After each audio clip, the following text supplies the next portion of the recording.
Olá, meu nome é Johannes Jansen, sou pastor da Igreja Batista Central em Campo Grande, Mato Grosso do Sul e professor de engenharia na Universidade Federal de Mato Grosso do Sul. É um prazer estar participando com vocês do 6º Simpósio Online de Educação Domiciliar. Tenho 4 filhos e uma esposa belíssima. Falando em beleza, quando Deus quis que Moisés construísse o tabernáculo no deserto, ele deu um projeto para Moisés do tabernáculo. Não somente do tabernáculo, mas de todos os elementos que iriam fazer parte do tabernáculo. Porque Deus queria garantir que o tabernáculo e os seus elementos fossem belíssimos. Deus deu, por exemplo, o projeto da vestimenta do sumo sacerdote. Na vestimenta do sumo sacerdote tinha lá o peitoral. O peitoral ele possuía 1 palmo por 1 palmo, ou seja, era quadrado, possuía 12 pedras preciosas representando as 12 tribos de Israel. Possuía lá 2 correntinhas de ouro que serviam para segurar, para fixar aquele peitoral no peito do sumo sacerdote. Foi uma coisa belíssima. A vestimenta do sumo sacerdote foi tão bela que o Talmud registra que quando o povo de Israel estava lá no cativeiro, o rei Assuero, quando quis se aparecer para os seus convidados numa festa, ele retirou as suas vestes reais e mandou chamar e colocar as vestes do sumo sacerdote. Ou seja, tudo era muito belo no tabernáculo. E os salmistas destacam isso muito bem, dizendo: a beleza está no seu santuário. O tabernáculo não somente era belo porque os seus elementos eram belos, mas também porque Deus, o belo, habitava no tabernáculo. Sim, Deus é belo. Ele é tão belo que Davi diz que o único desejo que ele possuía era habitar todos os dias no tabernáculo do Senhor, para que pudesse contemplar a beleza do Senhor. Ora, se Deus é belo, então aquilo que ele cria também é belo, pois exibe a beleza de Deus. Tanto é que quando Deus termina de criar os 6 dias, criar o mundo e tudo aquilo que nele há, ele se vira para a sua criação, tal qual um pintor se vira para o seu quadro completo e diz: muito bom, belíssimo. Ou seja, Deus é como se fosse um grande artista, e ele de fato é retratado assim nas Escrituras, que com os dedos, os seus dedos, ele pinta quadros belíssimos. Mas Deus não é um Deus que somente deseja pintar quadros belos com seus próprios dedos. Ele deseja que nós, seres humanos, também façamos coisas belas com os nossos dedos. Tanto é que ele dá esse projeto aqui. Ele dá esse projeto para Moisés, para que nós, com os nossos dedos, pudéssemos criar um tabernáculo belíssimo. Agora, você consegue imaginar, talvez, Moisés, depois de ter recebido o projeto da parte de Deus, do tabernáculo e de seus elementos, e depois talvez ter estudado uma noite inteira o projeto, ele chegando no outro dia e chegando em Deus e dizendo: Senhor Deus, vamos dar uma voltinha ali fora do acampamento? E aí então Deus vai caminhar com ele fora do acampamento e Moisés diz: olha, Senhor, eu dei uma estudada no projeto que o Senhor fez, e sabe as vestes sacerdotais? Eu acho que elas não ficaram tão belas assim. E eu acho que se o Senhor fizesse o peitoral triangular, talvez usasse 6 pedras somente, e pedras, talvez outros tipos de pedras, acho que ficaria mais belo o projeto do sumo sacerdote. Você consegue imaginar Moisés tendo tal conversa com Deus? Não. Por que não? Ora, porque se Deus declara algo belo e Moisés não, isso quer dizer que há um problema com Moisés. A beleza é objetiva. Nós temos um padrão, uma referência para a beleza, que é o próprio Deus e aquela ordem que Deus colocou em sua criação. Deus é belo e por esta razão a beleza é objetiva. Ou seja, não importa de certa forma se Moisés acreditasse que aquele projeto era belo ou não, porque a beleza estava no próprio objeto, a beleza estava na própria vestimenta do sumo sacerdote, à medida que ela refletia e exibia a beleza do próprio Deus. Ora, então por que nós acreditamos que hoje a beleza seja subjetiva? Porque hoje nós dizemos que a beleza está nos olhos de quem vê. Bem, é uma longa história, mas tudo começou mais ou menos uns 200 anos atrás. Até mais ou menos uns 200 anos atrás, todo o mundo, cristãos e não cristãos, acreditavam que a beleza era objetiva, que existia um padrão para a beleza e que nós, como artistas, deveríamos procurar reproduzir este padrão objetivo de beleza. Mas daí Deus foi expulso da arte. A arte não visava mais reproduzir somente a beleza de Deus, mas cada um procurava reproduzir a sua própria beleza. A beleza então começou a estar nos olhos daquele quem vê ou daquele quem faz a arte. Ora, se a beleza está nos olhos de cada um, ela não existe mais. Deixou de existir um padrão objetivo de beleza. E ela simplesmente deixou de existir. A expulsão de Deus como grande referência da beleza levou a uma degradação absurda na arte. Vejam só, antes nós tínhamos Michelangelo esculpindo Moisés. Moisés por anos ele esculpiu a partir de uma pedra de mármore. E foi uma coisa belíssima, tanto é que ele se vira para Moisés e diz: por que você não fala? De tão vívido que era a escultura de Michelangelo. Hoje o Museu de Arte de Los Angeles ele expõe uma pedra de 340 toneladas, simplesmente uma pedra lá, e isto é uma obra de arte. Na música, por exemplo, Handel compôs o Messias em 24 dias intensos de trabalho. O oratório, que possui 2 horas e meia de duração, a partitura original possui 259 páginas.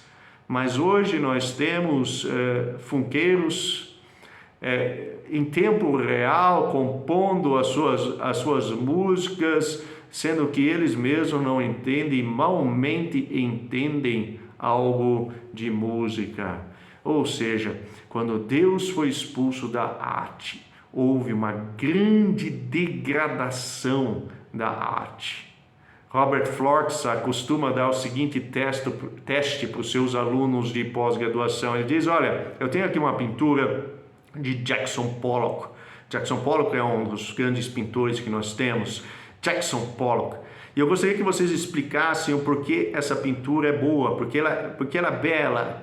E então os alunos começam a dar as explicações mais eloquentes que eles podem dar do porquê aquela pintura é bela. E então Robert, o professor, ele explica para os alunos: olha, na verdade é o seguinte, aquilo que vocês estão vendo não é um quadro do Pollock. Na realidade é simplesmente uma visão bem próxima do meu avental de pintor. Olha onde nós chegamos. O avental de um pintor é confundido com um dos maiores pintores dos dias de hoje. Que degradação! Quando Deus não foi considerado mais um referencial para a beleza, o belo foi substituído pelo feio. Mas de fato ninguém está disposto a levar esta subjetividade às últimas consequências. Considere que eu, por exemplo, no dia de aniversário do meu casamento, chegue na minha esposa e diz: amor, Gislaine, vamos celebrar o nosso aniversário de casamento no restaurante mais belíssimo de Campo Grande, Mato Grosso do Sul. Ela disse, uau, obrigado pelo convite. Eu falei, então coloque a sua roupa mais bela e eu vou te levar numa limusine até lá. Mas tem uma coisa, você vai com os olhos vendados. E aí então ela se prepara, ela vai com os olhos vendados e finalmente a limusine é parada. Eu disse, espera só mais um pouquinho, deixa eu arrumar tudo aqui. E então ela sai do carro e eu retiro a venda dos seus olhos e nós estamos no lixão de Campo Grande. E ela então se assusta com aquilo lá, ela diz, olha, deve ter algo de errado com isso. Diz, não, está tudo certo, olha que restaurante belíssimo que nós temos aqui, olha somente para a vida que nós temos aqui, os ratos, as baratas correndo, olha a diversidade de cores que nós temos aqui. E eu começo a destacar tudo e dizendo, olha, como esse é o restaurante mais belo de Campo Grande. Você acha o que ela responderia para mim? O que você responderia? Acho que vocês diriam, Johannes só pode estar ficando louco. Tá vendo? Ninguém leva a subjetividade da beleza às últimas consequências. Ou seja, Deus é belo e Ele deseja que nós o imitemos, que nós tenhamos prazer na beleza. Gostaria de dar 4 sugestões a você como pai educador, para que você possa instruir o seu filho. A primeira coisa que você pode fazer é incorporar coisas belas ao seu dia a dia. Note que Deus deu um tabernáculo belo, com os elementos belos, inclusive lá a vestimenta bela do sumo sacerdote, para que no dia a dia dos israelitas eles pudessem contemplar a beleza, eles pudessem ter coisas belas. E aquelas coisas belas apontam para o próprio Deus. Depois, quando nós tivemos a construção do templo, foram colocadas 2 colunas no templo que aparentemente não possuíam função estrutural nenhuma. Francis Schaeffer diz que aquelas 2 colunas foram colocadas no templo por Deus somente para embelezamento. Ou seja, Deus colocou itens no tabernáculo e no templo somente para que os israelitas tivessem contato com a beleza no seu dia a dia. Faça o mesmo, embeleze o seu dia a dia, coloque flores bonitas no centro da mesa, enfeite belamente a mesa no jantar, ouça música bela como de Mozart, Beethoven, Handel, Johann Sebastian Bach, leia livros belos, os livros clássicos para a família antes de ir dormir, ou seja, incorpore coisas belas ao seu dia a dia. O segundo item, ensine para o seu filho aquilo que é belo. Isso quer dizer que talvez você tenha que aprender aquilo que é belo, mas gaste tempo ensinando para o seu filho aquilo que é belo. Talvez em 2 coisas você pode ensinar para o seu filho aquilo que seja belo. A primeira delas é que ele aprenda a ter uma alta performance nas mais variadas artes. Então, por exemplo, se ele vai ser um músico, que ele seja um músico que tenha uma ótima performance. Os meus filhos estão aprendendo violino e violoncelo. Então, aquilo que eu posso encorajá-los é para que eles sejam excelentes naquilo que eles façam, de tal forma que eles possam produzir uma música muito bela. Note que quando foi ser executado o projeto que Deus deu para Moisés, Deus não chamou o Zé Mané da esquina, não. Ele chamou Bezaleel. Bezaleel, ele foi instruído no Egito. No Egito, ele nasceu na escravidão do Egito e ele era especialista nas mais variadas artes. E Bezaleel então ensinou algumas pessoas do povo de Israel para que eles construíssem, tivessem uma alta performance na construção dos diferentes itens do tabernáculo. A segunda coisa que isso inclui, de você ensinar aquilo que é belo para os seus filhos, é que você precisa aprender aquilo que é belo. Ué, mas como assim? Eu tenho que aprender aquilo que é belo? Sim, você tem que aprender aquilo que é belo. Afinal de contas, nós nascemos numa geração de feiura, onde nós fazemos arte que está nos olhos daquele quem vê, onde nós temos uma arte na qual não existe um padrão objetivo de beleza. Então nós precisamos aprender, nós precisamos talvez até ler os livros antigos, assim como C.S. Lewis diz, para que nós possamos ver o ponto cego de nossa geração. É como se talvez você a vida inteira tivesse acostumado a comer McDonald's. E aí você vai no médico, o médico diz, olha, você tem mais 7 dias de vida, se você não parar de comer McDonald's, você só tem mais 7 dias de vida. Comece a comer saladas, comece a comer legumes, comece a ter uma alimentação mais saudável. E inicialmente você não gosta daquilo lá, você não tem prazer naquilo lá. Por quê? Porque você se acostumou a comer McDonald's, aquilo que você gosta. Mas então à medida que você começa a comer todos os dias comida saudável, você começa inclusive a distinguir os diferentes sabores existentes nas saladas, vai chegar um dia que você vai dizer, puxa vida, como eu pude gostar de comer McDonald's. É exatamente assim que você começa a gostar da arte bela. Foi assim que Norman Geisler, o grande apologeta cristão, começou a gostar de arte bela. Ele foi para um concerto de música clássica com sua esposa só para acompanhá-la, porque ele não gostava daquela música, ele achava horrível aquilo lá.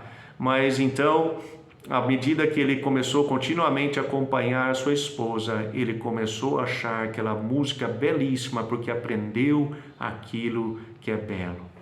A terceira coisa que você pode fazer é encorajar os seus filhos a serem cientistas, a estudarem padrões de beleza.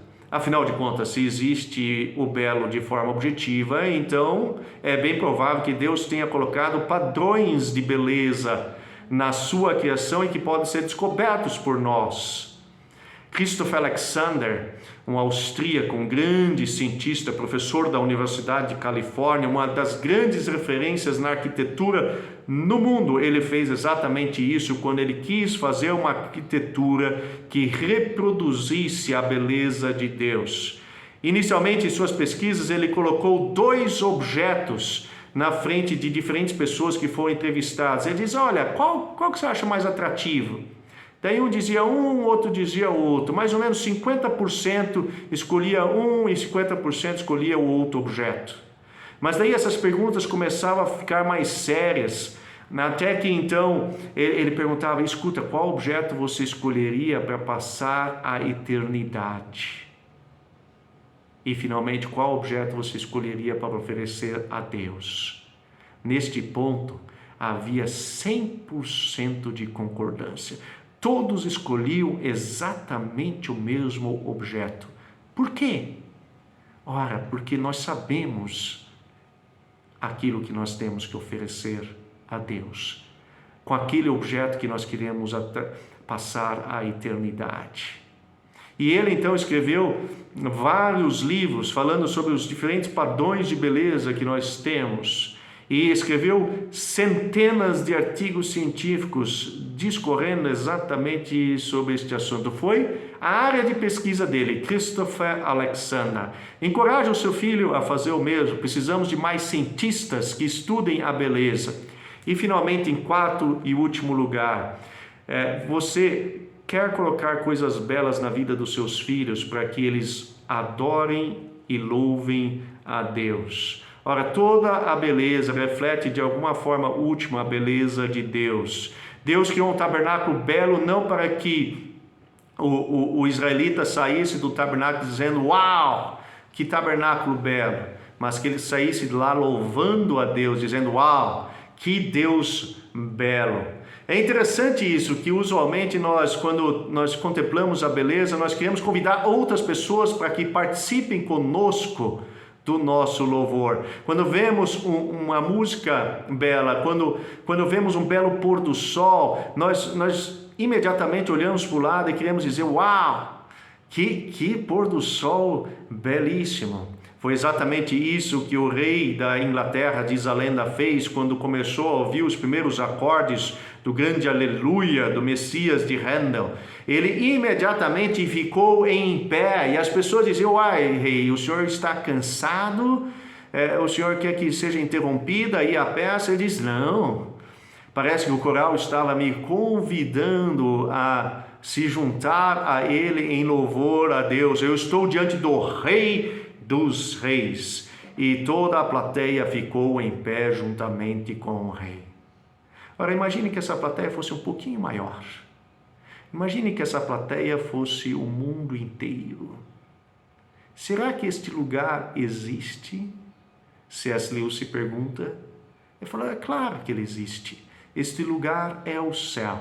O céu é um lugar onde nós vamos olhar uns para os outros e vamos ver a beleza tanto do céu quanto a beleza de Deus, e vamos nos convidar mutuamente a participar do louvor a Deus. Ou seja, enquanto nós estamos aqui neste mundo, você já pode começar com isso.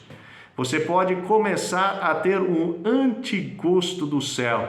Assim como muitas vezes os músicos, quando estão ensaiando para uma apresentação, eles já ficam arrepiados, eles já conseguem sentir toda a música. Assim também você pode, neste mundo, sentir um antigosto do céu, ainda que não seja a apresentação final. É nesse sentido profético que o escritor Dostoiévski disse: a beleza salvará o mundo.